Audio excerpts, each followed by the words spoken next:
Nacional Giro de Notícias, e a primeira informação é sobre o Cruzeiro, que já decidiu 2 dos 3 nomes que podem ser utilizados na lista de trocas para a Sul-Americana.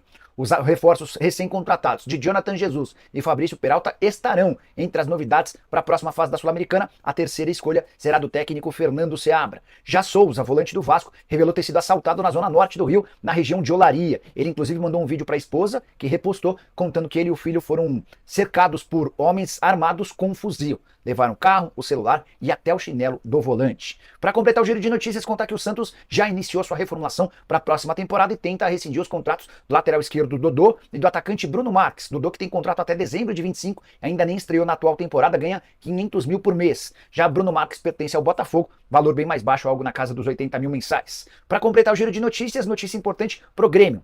O Boca Juniors entrou na disputa com o tricolor gaúcho por Soteldo. O Grêmio tem a prioridade na compra do atacante venezuelano, que é do Santos. A opção de compra está avaliada em 5 milhões de dólares ou 28 milhões de reais. Bora falar agora sobre a folha salarial do Vasco. Confesso que tomei um baita susto quando me deparei com os números que estão sendo especulados. Tudo começou com uma entrevista do Pedrinho, presidente do Vasco, ao canal do Igor Rodrigues. O Pedrinho afirma que o Vasco tem uma das 5 maiores folhas salariais do futebol brasileiro. Confesso que me surpreende, mas começaram a circular rumores de que o Vasco chegou a ter uma folha de 21 milhões de reais mensais.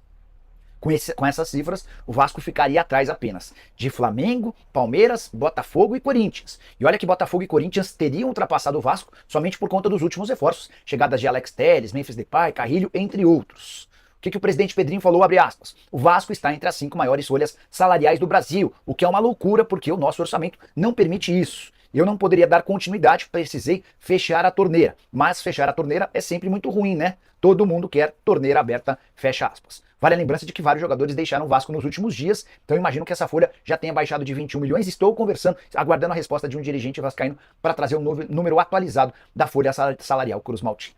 Bora mudar de assunto e falar sobre o fair play financeiro. No futebol brasileiro, existe a possibilidade de termos um regulamento prevendo investimentos e gastos a partir do Campeonato Brasileiro de 2025. Vale a lembrança de que na quinta-feira da semana passada, representantes de clubes brasileiros se reuniram lá no Rio de Janeiro para debater esse tema. A grande preocupação é o Botafogo, que passou a investir bastante, foram 373 milhões de reais apenas com reforços na atual temporada. A preocupação é de que o Textor continue colocando um caminhão de dinheiro e o Botafogo se torne hegemônico. Antes de gravar o vídeo, eu conversei com o Júlio Casares, que é o presidente do São Paulo e um dos líderes de qualquer movimento que envolva outros clubes. O presidente tricolor disse o seguinte, abre aspas, tem uma estrada longa a ser percorrida, mas vamos tentar emplacar o fair play financeiro para o brasileiro do ano que vem. Então é esse o procedimento, essa é a ideia. Não se trata de algo fácil, uma série de definições precisariam acontecer. A ideia é que ninguém possa gastar mais do que aquilo que arrecada. E o exemplo do Botafogo é perfeito. O Botafogo arrecadou ao longo de toda a temporada passada 389 milhões de reais e somente com reforços investiu 373 milhões nos 8 meses do ano seguinte. Só para completar mais outra declaração do presidente do São Paulo, a nossa preocupação é que não há nenhuma colocação ao clube SAF ou não. Precisa haver uma regulamentação onde um clube que fatura X não pode ter investimento na contratação de um jogador que seja acima do seu faturamento, fecha aspas. Gostaria muito de saber a sua opinião sobre o fair play. Tá certo, tá errado? Precisa criar normas? E essa série de calotes que os clubes vêm dando uns nos outros? Já uso o espaço, tô muito curioso para saber o que você pensa sobre o tema, beleza?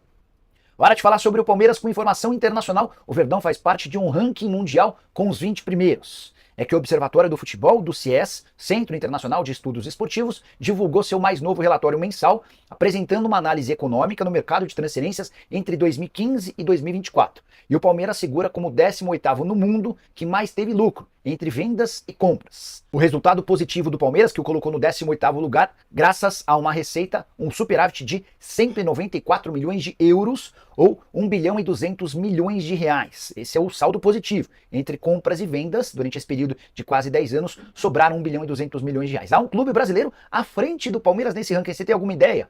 Acertou quem lembrou do Atlético Paranaense, que vende muito e gasta bem menos do que o Palmeiras, por isso o superávit, o resultado é melhor. O Furacão foi o 16º colocado nesse ranking mundial com 200 milhões de euros. Há ainda um terceiro clube brasileiro entre os 20 primeiros, o Fluminense ocupa justamente a 20ª colocação. Só para completar, o Benfica lidera, é o primeiro colocado dessa estimativa com 816 milhões de euros de lucro entre compra e venda de atletas.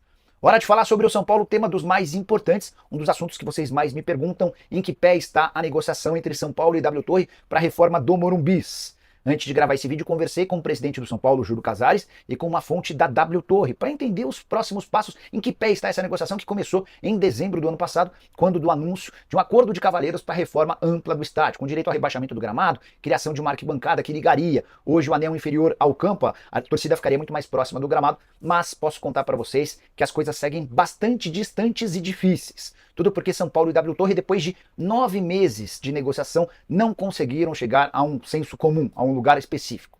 Qual que é a grande treta? A W Torre se dispõe a buscar no mercado investidores dispostos a colocar entre 500 e 800 milhões de reais. Mas, para liderar esse movimento, colocando em risco o seu patrimônio, a W Torre exige uma série de contrapartidas, como por exemplo a chave do Morumbi.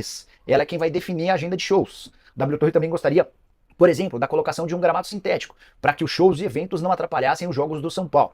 O Tricolor reluta com essas ideias do gramado sintético, de entregar a chave do Morumbi para uma parceira. A alegação de conselheiros e dirigentes importantes é de que o São Paulo não pode ceder como o Palmeiras fez em relação ao Allianz Parque. E diante desse descompasso de ideias e planos, dá para dizer hoje que São Paulo e W Torre não conseguiram avançar em praticamente nada para que esse projeto saia do papel.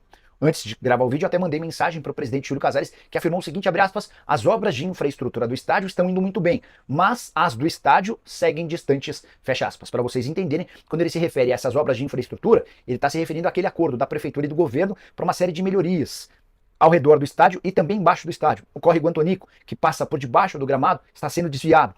Essa obra já começou a um custo de 400 milhões de reais e é justamente por conta do desvio desse córrego que o São Paulo vai conseguir rebaixar o seu gramado. Vai ser criado também um bolsão muito perto do estádio do Morumbi para evitar inundações. Tudo isso já está em andamento, mas no que diz respeito às conversas com a W Torre, estágio inicial, tudo bastante distante de um acordo.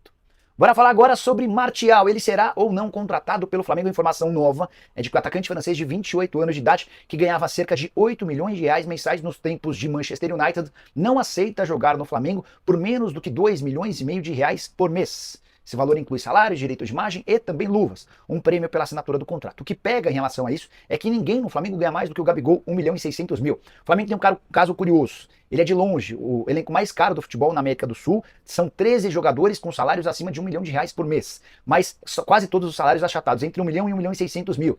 A preocupação dos dirigentes do Fly é trazer alguém para ganhar na casa dos 2 milhões e meio de reais e criar uma diferença muito grande, que permitiria a atletas como a Arrascaeta, como Pedro, o De La Cruz, entre outros, que exigissem uma compensação financeira maior. É por conta disso que o Marcos Braz e companhia têm adiado a busca por um centroavante, afirmando que na terça-feira que essa decisão vai ser tomada.